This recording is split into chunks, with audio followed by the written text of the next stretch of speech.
Hey, Matthew. Hi, good morning. Good to see you, sir. Nice to see you. All right, we're about to go live. We're started the broadcast, so just hang on for 2 minutes in silence at this point. Drink your orange juice, and we'll be ready to go. Thank you again for coming on. We appreciate it.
Good morning, and welcome to the Westport Weston Chamber of Commerce morning networking meeting with our special guest, the Governor of Connecticut, Ned Lamont.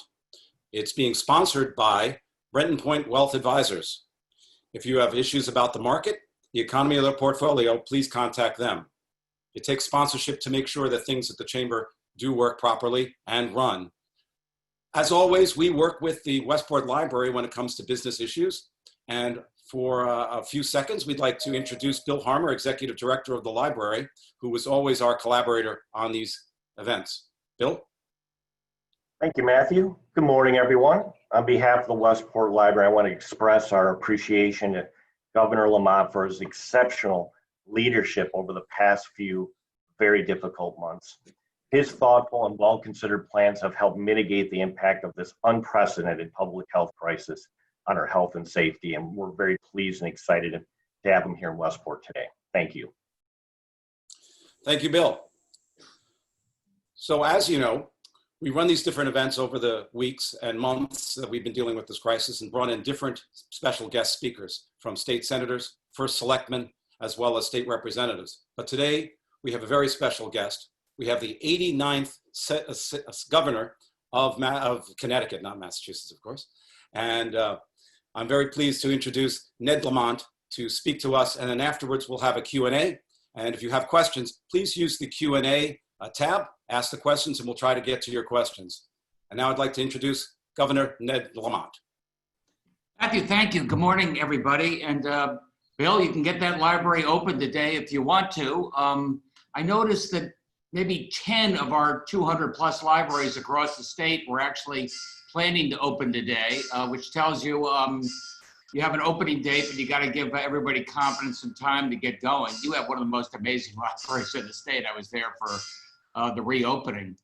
I'll just tell you very quickly, we did our next stage of reopening back on May 20th. As you maybe know, we never closed down manufacturing. We never closed down outdoor construction. We kept our parks. We kept our beaches open, unlike most of our neighbors.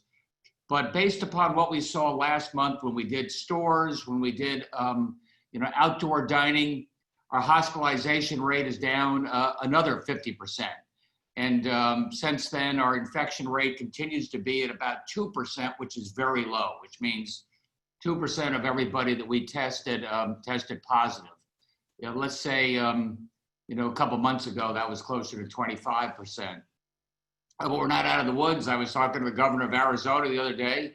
He was at 2% positivity, and then he spiked up to 25%. So we got to keep up our guard. Today, as you know, we're really reopening pretty much the rest of the economy, with a few exceptions where you're likely to be indoors and making it very difficult to social distance. And I think now it's a question of us giving the consumers confidence, employees confidence that now's the time to, you can go back. Our outdoor restaurants, I think we're doing very well. I know I've been to 6 or 7. I was really ready to go. I've talked around the country and around the world that now we're going to have to build people's confidence to go indoors. I saw, maybe some of you saw the picture in the New York Times today of a movie theater in Milan, and they had a big screen up there on the importance of social distancing, but the movie theater had maybe 5 or 6 people in it.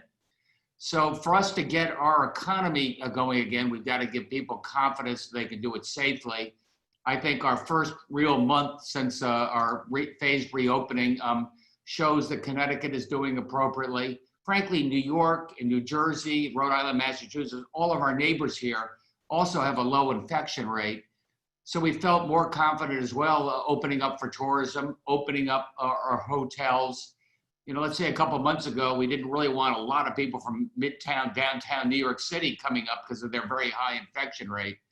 And that's not the case where we are right now. I'll just give you one other thought and then love to take questions. What does that mean in terms of our budget?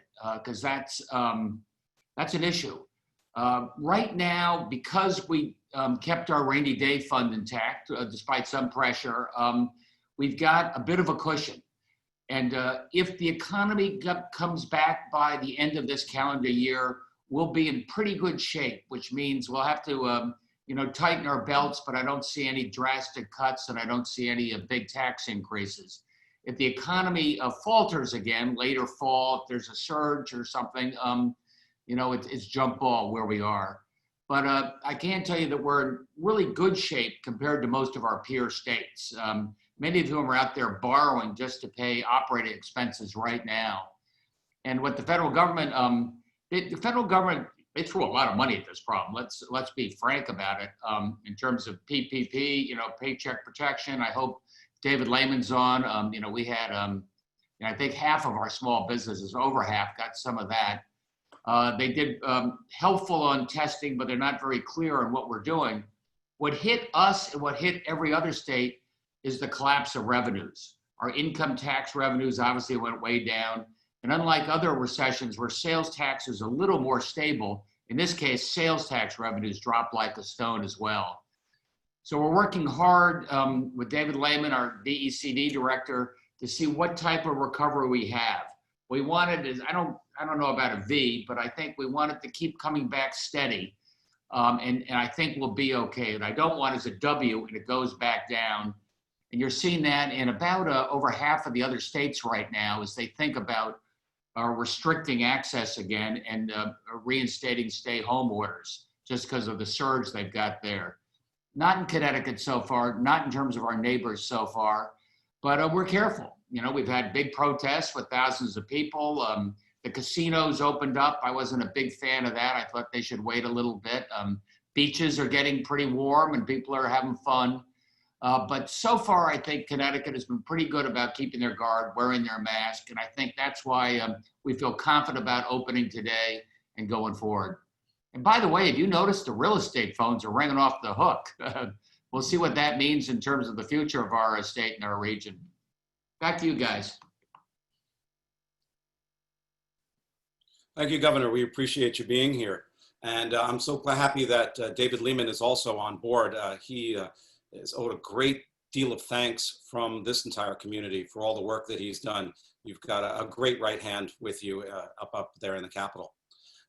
Well, the first question, I guess, is staying with the coronavirus and the metrics that you're using about tightening. What would cause you to start to retighten specifically? What would you see that would be, an indicator?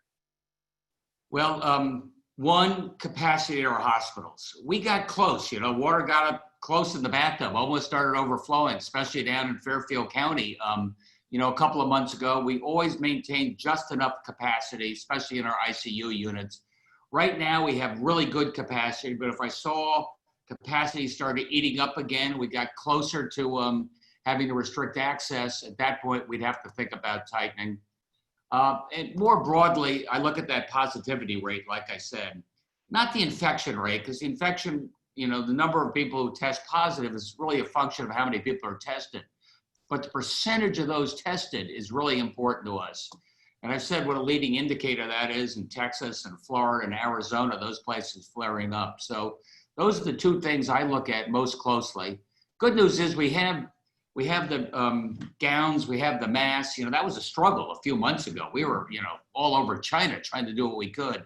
So we're better prepared this time. We've got the track and trace ready to go as well. We have the testing capacity, but I'll look at the hospitalizations and the positivity rate. All right, thank you. So let's get to some business questions, since that's what we are, a Chamber of Commerce and dealing with business. And opening up a phase 2, and we're happy that you're here this morning for phase 2, the opening of it. But we do have some businesses that have some issues.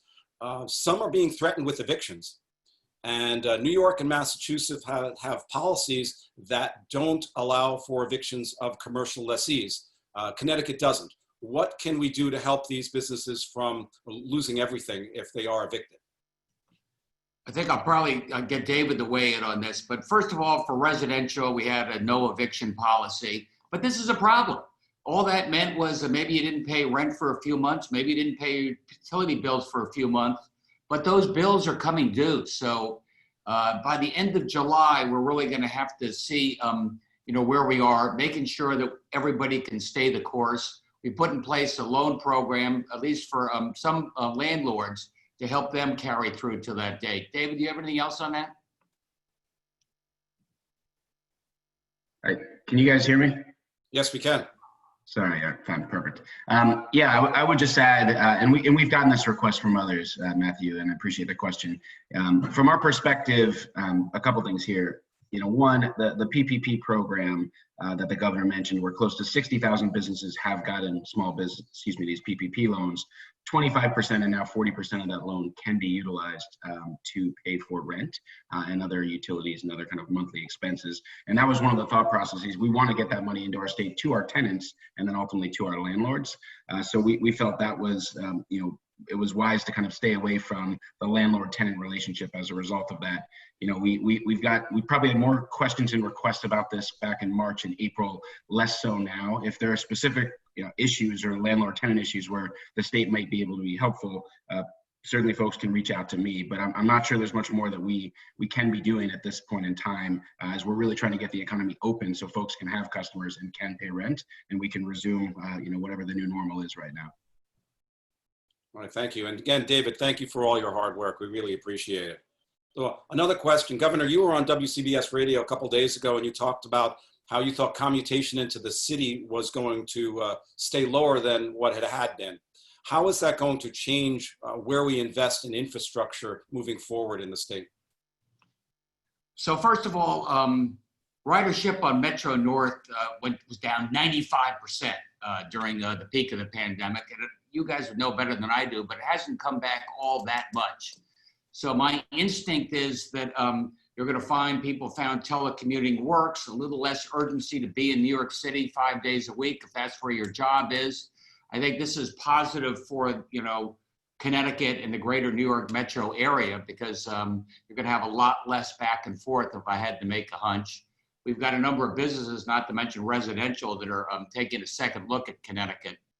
But that doesn't change my fundamentals. I mean, first of all, you know, I spent a lot of time talking about transportation last year. I worried about our transportation fund, which is paid for by gas taxes.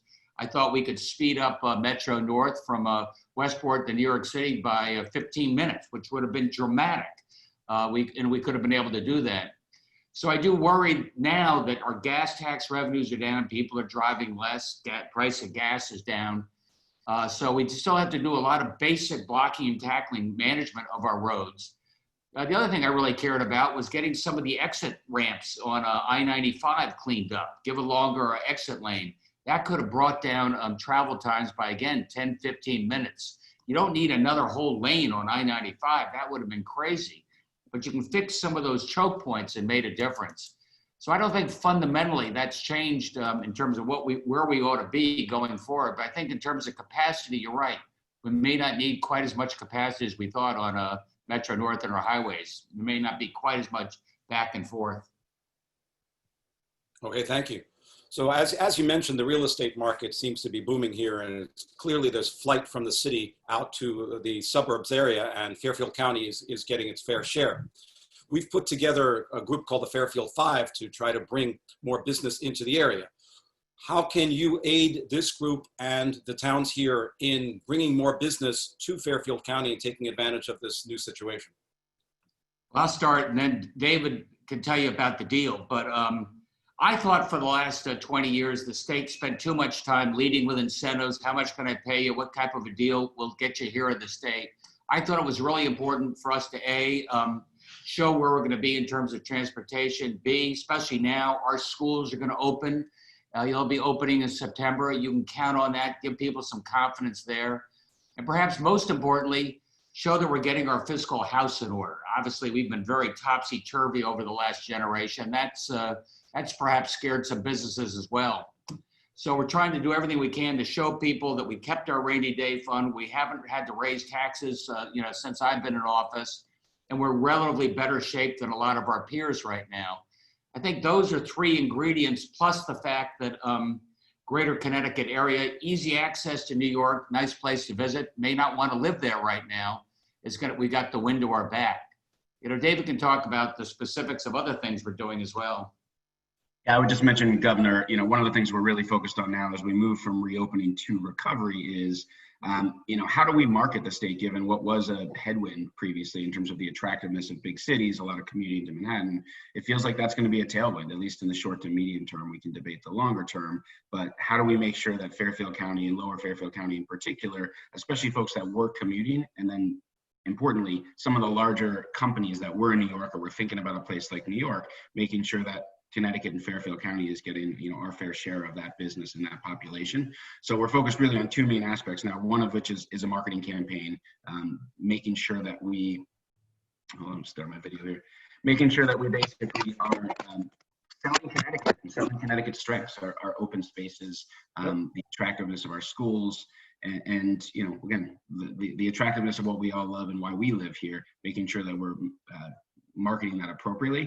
And then secondly, for the larger companies, and some of these decisions have not been made, many of these decisions have not been made, if they're thinking about alternative locations or kind of satellite offices, making sure that suburban Connecticut gets, again, more than our fair share of that. So those work streams are in motion now, and you'll see a lot more of that as we move into recovery after the reopen phase.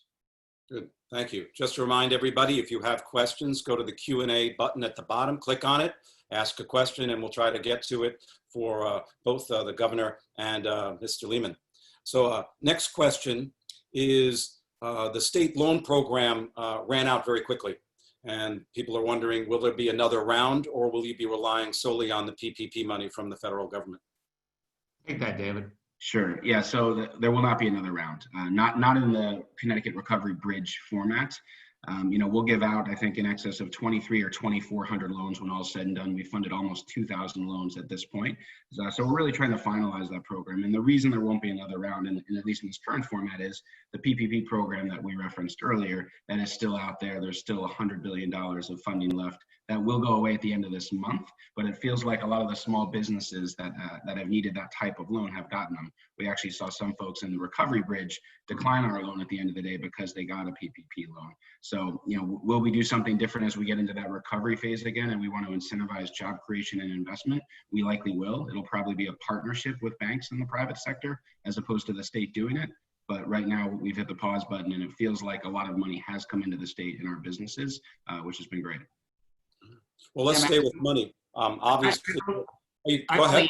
That, this was originally conceived by David sort of as a bridge loan. We didn't know how fast the federal loan program, their PPP, would go. So David moved really fast with our bridge loan so we could get to the PPP. Now that that's up and operating, we hope there's a little less need for it right now. Our real focus is getting people back to work. Agreed. Great, absolutely. Staying with money, obviously there's been stress on our economy and also on the state's coffers. What do you expect to move forward that will be able to aid you in doing this? You talked about increased taxes. Are we looking for the federal government to give more money to the states? How is Connecticut going to stay whole after this pandemic? Yes, I suggested before, even if the feds don't do anything, we can tighten our belts and get through, I think, this calendar year. And that would give us some indication of where the economy is by November, December. But Look, I thought the government threw a lot of money very quickly at this problem, but I do think that they'd be short-sighted if they didn't compensate the states for testing. There's some doubt about what they're doing there. If they didn't compensate the states for some of the unemployment expenses we've got. And you'll see other states are really going to have to slash spending and jack up taxes. And that's not where you want to be in the, as you try and get this economy back on its feet again. So again, staying with money, there are some new businesses that want to open. What kind of monies can there be for startups in the face of the pandemic? You want that, David? Yeah, of course, I'll jump in. So, again, I think this kind of shifts this conversation again, where there was the response phase, the reopen phase, and now we're moving into the recovery phase.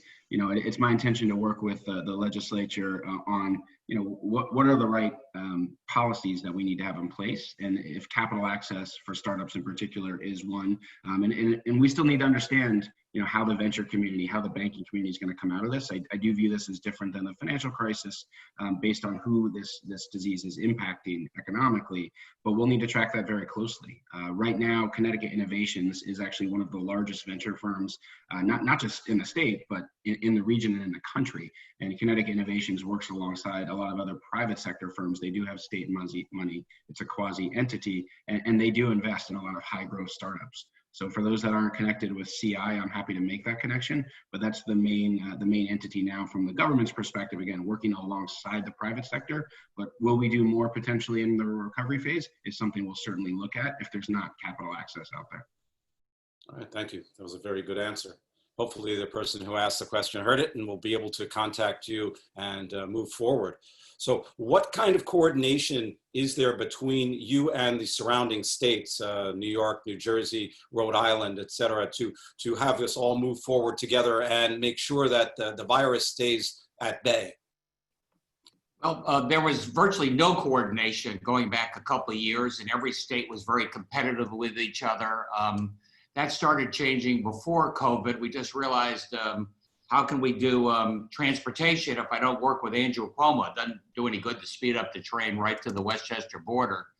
And Cuomo and I, we were thinking, what else are going to be regional issues? What would be the biggest threat? To tell you the truth, I thought it might be a cyber attack, which obviously knows no borders either. But now with COVID, we work together pretty closely. We work together closely, A, because it didn't do any good for us to say no to indoor dining and bars if New York kept it open. Then you just have people driving back and forth. So we coordinated that with all of our regional governors. Now we're reopening a little faster than New York and about the same pace as Rhode Island and Massachusetts. We're in a slightly different place there. I'm chairman of the Regional Governors Association because there's so much else we can do when it comes to purchasing energy, transportation, and we just compare notes, track and trace, for example, when it comes to COVID. Half the infections, people leave the state and come back. We got to know where they are. So we're working together in a way that we never anticipated just 2 years ago. And Governor, I would just add, Matt, for the benefit of the question and the viewers here, I have a call once, typically twice a week with my counterparts in 6 other Northeastern states as we talk about reopen timing and policies to make sure that where we can be consistent, and as the Governor mentioned, there are some differences, but we are talking very often. I might talk to my counterpart in Rhode Island more than I speak with my wife these days. So we're actively in that dialogue. She's right behind you, nodding. So we got a couple questions about Department of Motor Vehicles. When can we get them up and rolling again? We've got students coming out of school who need their learner's permits and need to be driving, et cetera. So what can you tell us about that? DMV is open in Cheshire, open in Wethersfield. We'll slowly be reopening them, probably by appointment only to start off.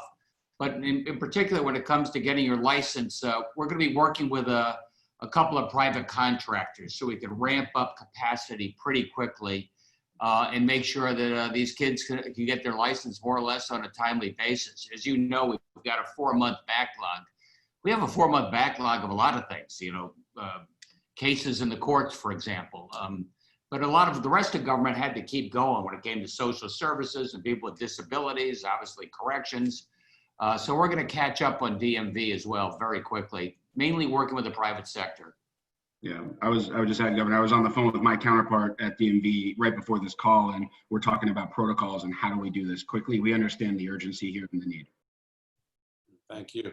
So you had mentioned getting the courts back open. That leads into a couple questions that we got concerning lawsuits. People are worried that people will contract corona from a particular time they go to someplace and then initiate a lawsuit.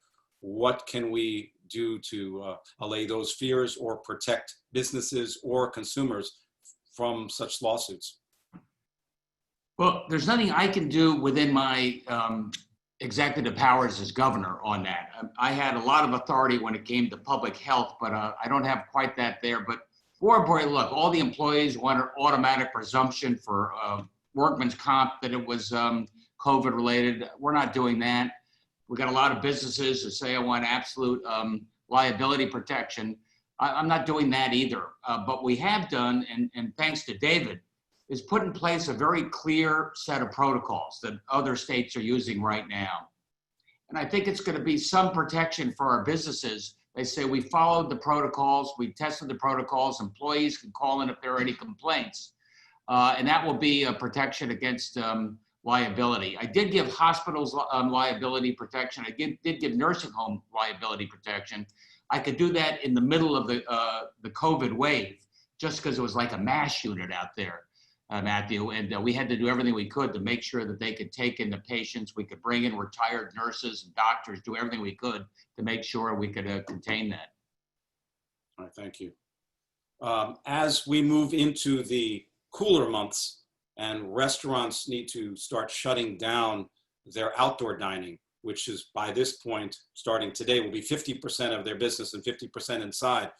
Do you anticipate that they'll be able to do more inside, or how are we going to help them out? Or is it going to just be based on where the virus is at that time? It's sort of based on performance. If we're at 50% now, if things go well, if there's not a flare up, if people are keeping their guard, I can see our restaurants getting back to full capacity, as time goes on. If you look at Europe and other places, like I said, people have been a little reluctant to go indoors, so we're going to have to build people's confidence. And I think the weather come September, October will help get them indoors. All right. Well, let's talk a little bit about social justice here. I mean, obviously, in the middle of this pandemic, we had an entirely new thing that was going on and taking care of those minorities that are upset. What is the state going to be doing specifically to aid minority businesses? Quite a bit. That's going to be a focus.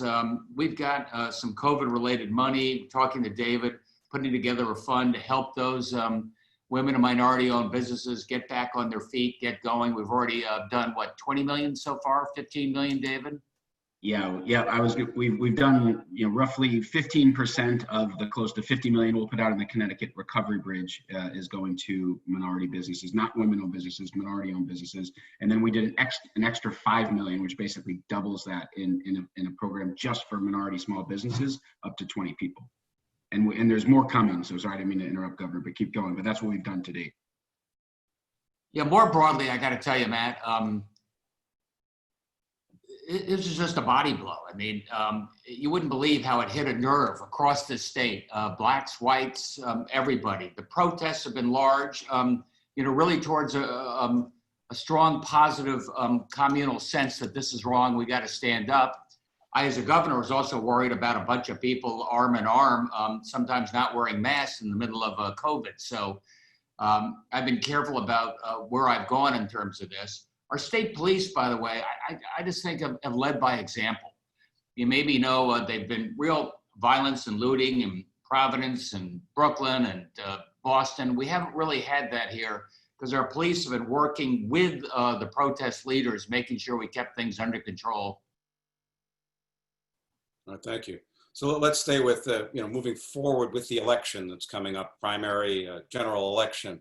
Will we be able to vote by mail if the pandemic is still raging at that time, or are we going to rely on our normal voting at schools? Well, I could use your help on this, to tell you the truth. With my emergency powers, I could say the primary in August, you can vote by mail. And if you have a fear, just even a fear that your health may be impacted, you can get an absentee ballot voting by mail. We're calling back the legislature. It'll probably take 2 or 3 weeks, and they're going to do a broader bill that allows voting by mail absentee balloting in November, because we need them to do that. And there's some pushback in the legislature on this. So I think it's important to do. I think we could have a second surge of COVID. I don't want a Georgia type situation where hundreds of people are lined up, sometimes for hours, sometimes older folks. And yet I don't want people to give up their right to vote. So I think the voting by mail makes sense, and I hope the legislature deals with it. All right. I think we have time for another couple of questions. You've got to be gone by 9:30 to go to other meetings. The Department of Labor, how long will they be able to withstand this and continue to pay out? Are there issues with this, or we're comfortable with where they stand to continue with unemployment benefits? Let me start with this, Dave, then I'll hand it to you because I've got to sign off. But we had something like 20 times the claims back in April that we've ever seen before. We had built up, thanks to a lot of people on this call, by the way, our unemployment comp fund. We'd put another couple of $100 million into it. That's drained. Now we're borrowing, from the federal government to pay these claims, as is 49 other states. And my recommendation to the feds, for what it's worth, is I would put off this extra $600 true up there they're talking about for unemployment comp. I want people getting back to work. I don't think we need that. I think sometimes it discourages work. But I am working with our delegation to see if they consider making it a grant to our unemployment fund instead of a loan. A loan just means we got to pay it back. A loan could impact unemployment taxes. I don't want that to happen. I'm doing everything I can to make sure that the business community knows that they got the first business governor in a long time in the state. And the thing I really prize more than anything else right now is fiscal stability. I can't promise to cut all the taxes, but I can say I want you to know what the state's going to look like a year or 2 years from now, both fiscally and in terms of infrastructure and education. And unemployment plays into that as well. Matt, I've got to sign off, I think, at this point, but David, our smarter half, is here to keep going. Thanks, everybody. Thank you very much, Governor. We appreciate you coming to Westport. The last time you were here is when we opened up the library. Hopefully you'll be back soon. Thank you again. Sure. David, is there anything that you might be able to fill us in on that we haven't covered that you'd like to outline? Such as the new guidance that came out yesterday, or phase 2, just a couple of minutes, and then we'll let you go as well. Yeah, no, I appreciate it. Yeah, no, in terms of the guidance, and the governor's been very clear on this, our plan, we wanted to make sure that we would get, as much of the economy open as quickly as possible, certainly relative to our neighbors to the west, which I think are most relevant here in Fairfield County. But I think we really need to be vigilant in terms of monitoring the activity that happens here after phase 2. And we need to make sure that we keep embracing the mitigation measures, the mask wearing, the distancing, the hand washing, that I think have made Connecticut so successful so far as it relates to the virus.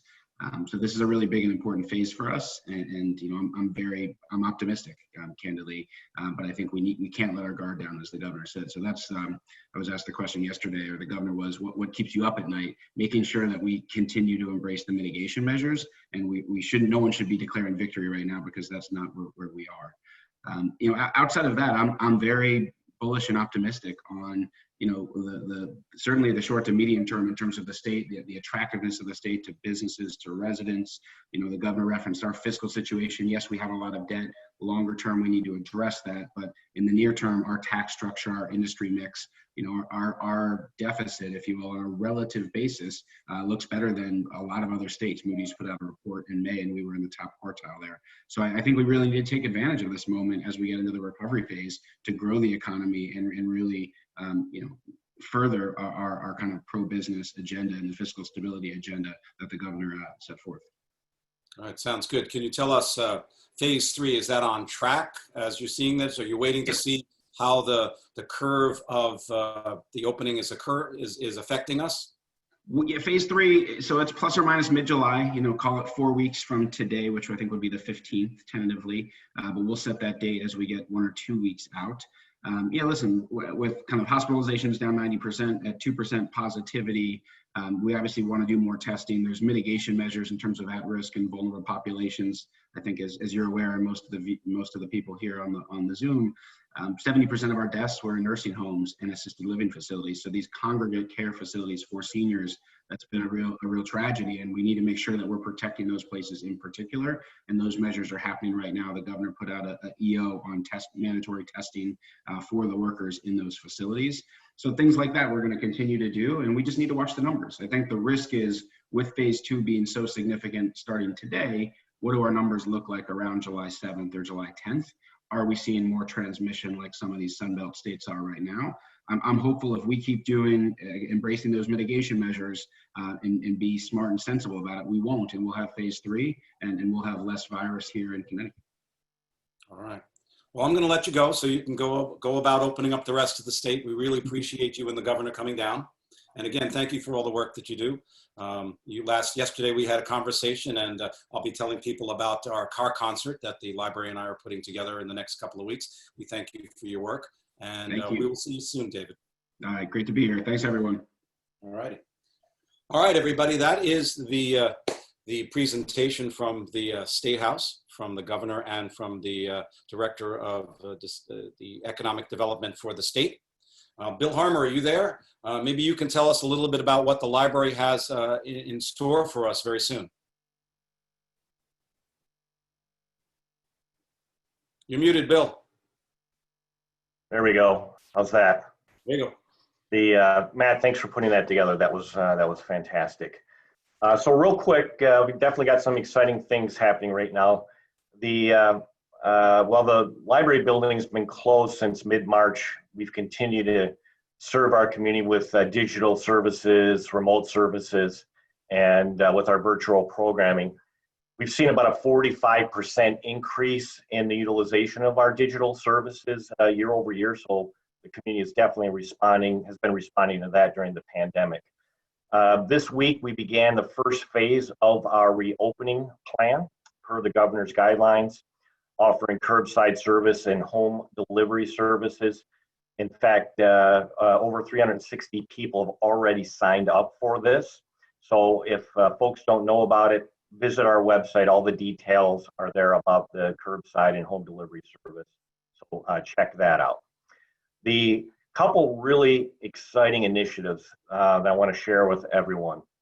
As we know, since the start of the pandemic, we've all had to deal with a series of disappointments.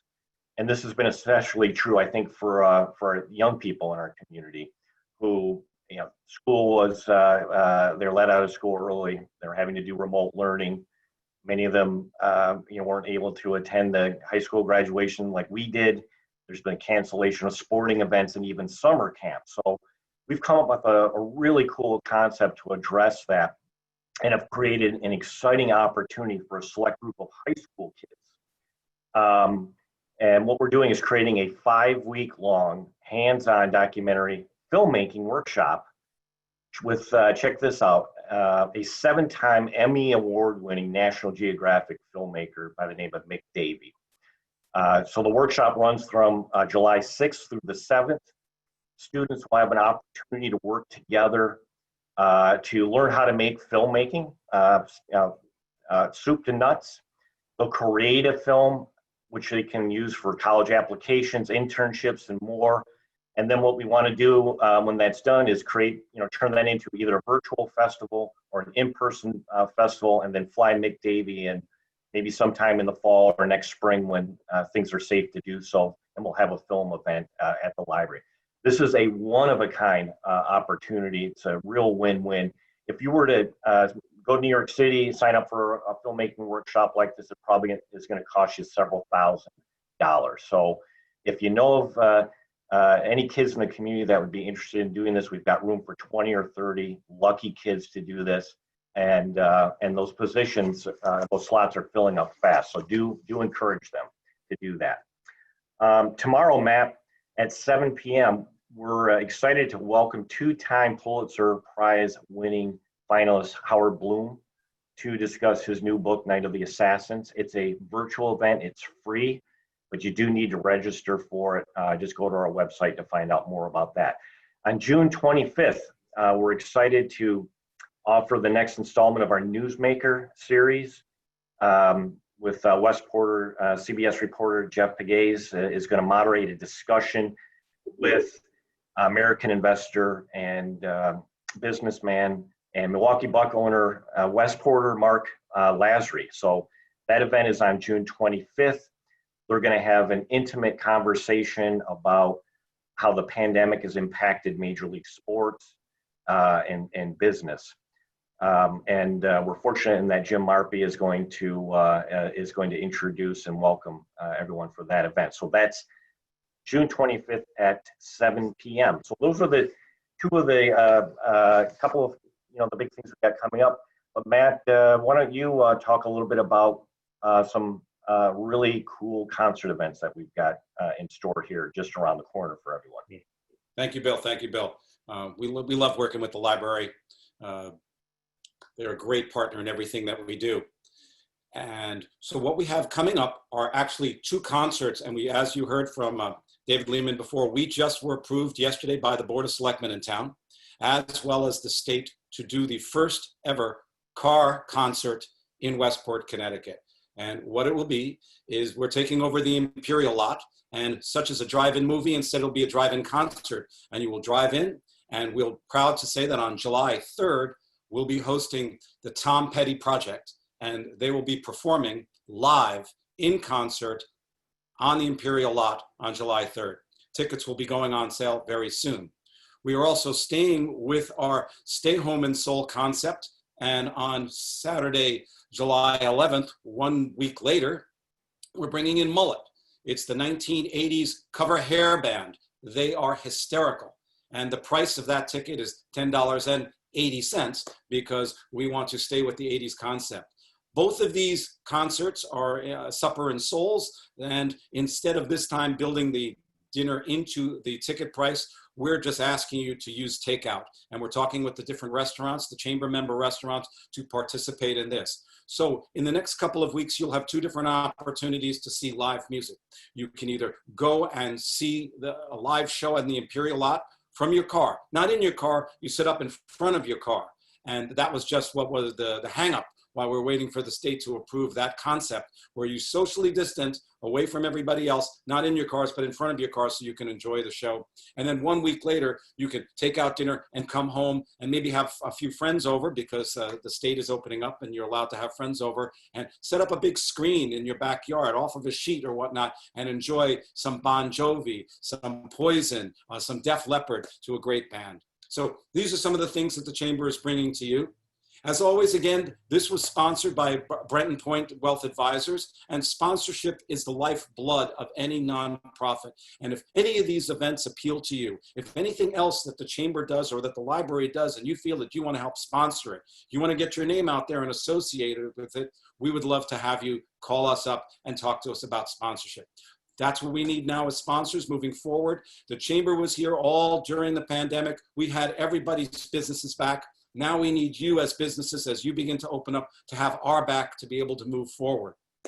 We will be continuing to do more on networking via the computer. Hopefully at some point we'll be able to go back to live networking again. We'll be able to not shake hands, but maybe just elbow and have masks on, but we could be in person again. But for the time being, we're going to stay here online with the computers. And again, thank you so much for coming online today. It's not often that we have the governor coming to Westport. As I said, the last time he was here that I know, he was here to open up the library. And maybe when this is all over and the library is fully open again, we'll bring the governor back to really open the library again for the second time. So everybody, thank you so much for coming. You stay online with us, coming to our website, both us and the library's website, to see what we're doing. Lots of events are occurring, lots of support, and most of all, go to restaurants. You'll have three choices now. You can take out, you can eat outdoors, or now starting today, you can eat indoors. It's your choice. No one's forcing you to do anything, but support your local restaurants and enjoy going out and doing things. And when you come to one of these Supper and Souls, go out and have some food and bring it on in. All right, thank you very much, guys. We'll see you again. Stay in touch. We will be with you.